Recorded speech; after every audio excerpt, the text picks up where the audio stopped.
আমি আমার পূর্বেকার বক্তারা অনেক বক্তব্য দিয়েছে, আমি দুটি কয়েক কথা বলবো।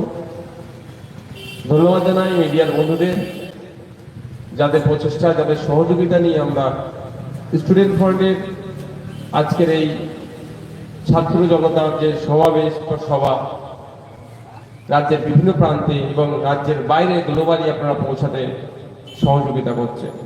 ধন্যবাদ জানাবো আজকে আমাদের রাজ্যের সাধারণ সম্পাদক, রাজ্য কমিটির সদস্য সহ যারা আজকে বক্তা ছিলেন এবং স্টেজে আছে। আমি গুটি কয়েক কথা বলবো।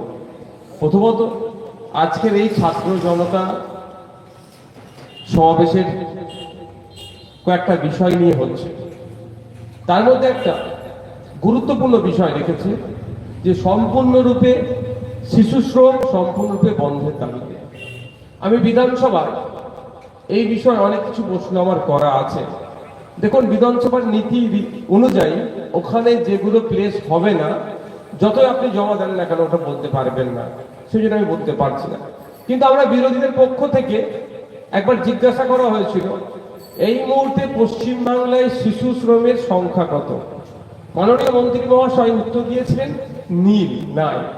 কিন্তু গত 12ই জুন আন্তর্জাতিক শিশু শ্রম বিরোধী দিবস বলে আমরা উদযাপন করেছি।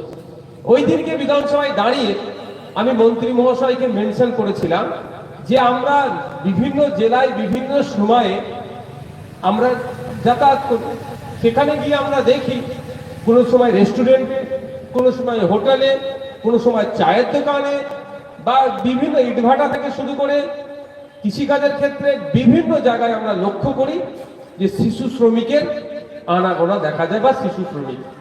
এটা বন্ধ করা আমি বলেছিলাম মন্ত্রী মহাশয়কে মেনশন করে যে আমরা দেখতে পাই, তাহলে ওটাকে বন্ধ সম্পূর্ণরূপে করতে হবে।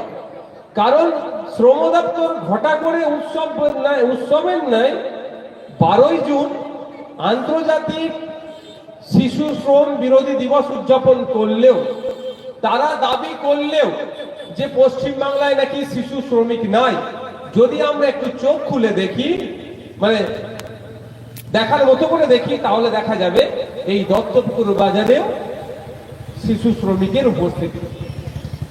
এটা আটকানোর দায়িত্ব কার?